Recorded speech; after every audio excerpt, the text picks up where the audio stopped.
My eyes snapped open. Just like that.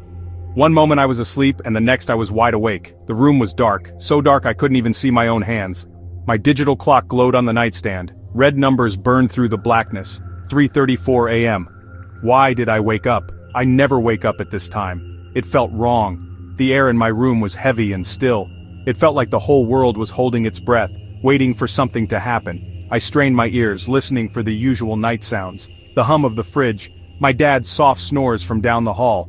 But I heard nothing, only a deep, unsettling silence.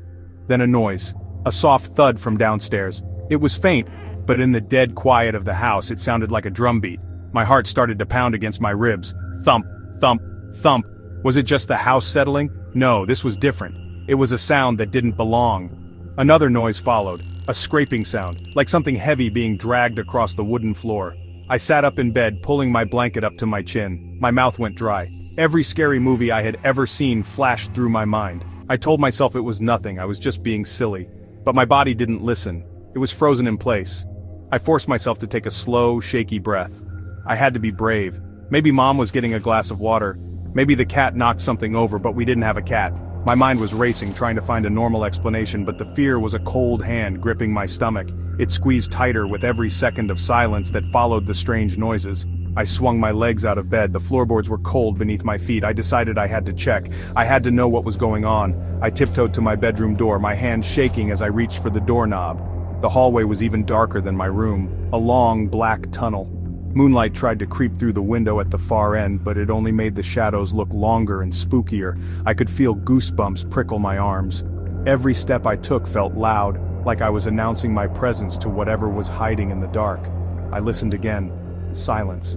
Had I imagined it?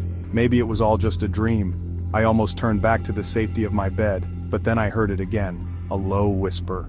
It was coming from downstairs, and it definitely wasn't my parents. I knew I had to check on them. My first stop was my parents' room. The door was slightly ajar. I pushed it open gently. The hinges didn't even creak. "Mom?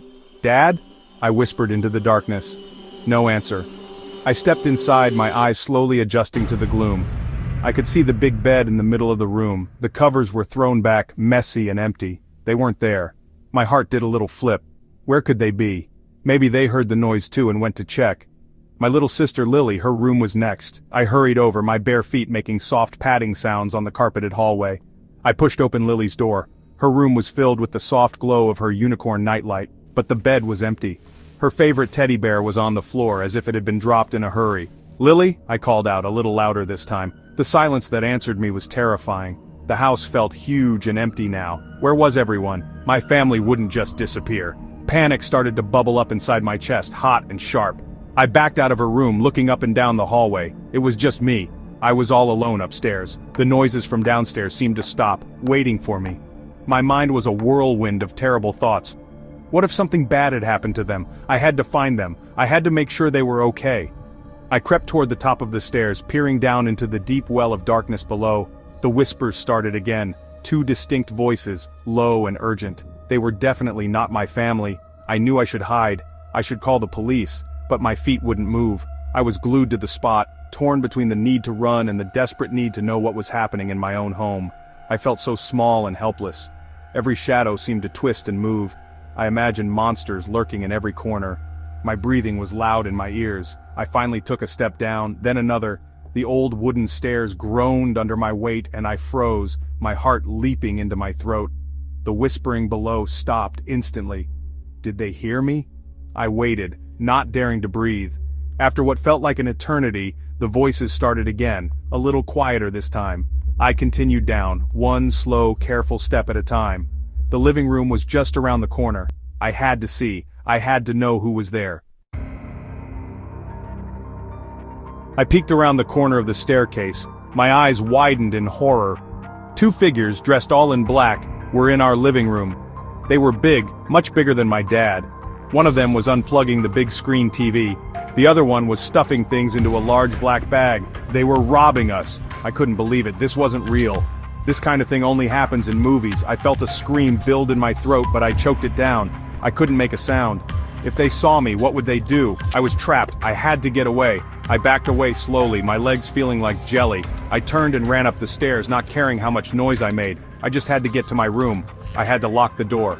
I slammed my bedroom door shut behind me and twisted the lock. My whole body was shaking. I leaned against the door, gasping for air. Then I heard them. Heavy footsteps pounding up the stairs. They were coming for me. Bang!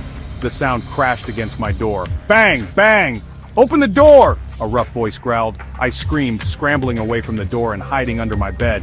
The banging got louder and louder. The doorknob rattled violently. The wood of the door started to splinter. It was going to break. I squeezed my eyes shut, waiting for the end. The banging was deafening. It was the only sound in the universe. My heart was going to explode.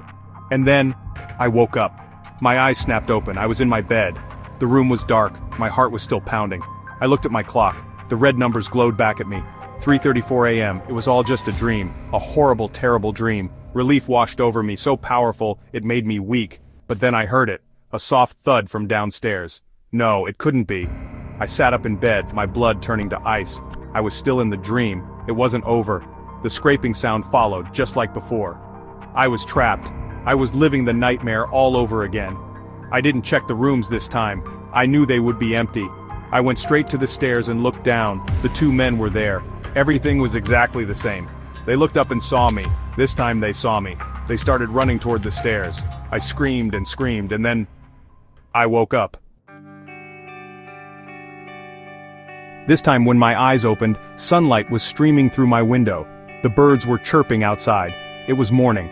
I grabbed my clock. 7:15 a.m. It was really over. I threw off my blankets and ran out of my room. I could hear my mom humming in the kitchen. I could smell bacon cooking. I ran into my parents' room. They were there, getting ready for the day. Lily was in her room, playing with her dolls. They were all safe. It was just a dream. But the fear felt so real. It was still clinging to me like a cold, wet blanket. I couldn't shake it. All day, I felt jumpy. Every little noise made me flinch. The dream had felt so incredibly real, especially the part where I woke up but was still trapped inside it. That loop, that feeling of no escape was the worst part. I kept looking at the TV in the living room, half expecting it to be gone. I didn't tell my parents. How could I explain a nightmare that felt more real than reality? How could I explain the terror of being stuck in a loop of fear? I knew I wouldn't be able to sleep well for a long time. The memory of 3:34 a.m. was burned into my brain. It's strange how a dream can do that to you. It's just your mind playing tricks on you, but the emotions are 100% real. The fear, the panic, the desperation. I felt all of it as if it were actually happening. It makes you realize how powerful your own brain is. It can create whole worlds and terrifying situations that feel completely genuine while you're in them. The relief of waking up is huge, but sometimes, a little piece of the fear stays with you, a ghostly echo that whispers in the back of your mind long after the dream is over. I read online that nightmares and vivid dreams can be more common during your teen years. Your brain is going through a lot of changes, and all the stress from school and life can come out in your sleep. I guess my brain decided to create the scariest movie it could think of, and make me the star. The nightmare of 3:34 a.m. taught me that the scariest monsters are the ones we create in our own heads. And sometimes, even when you wake up, they don't want to let you go. The fear is real, even if the danger is not.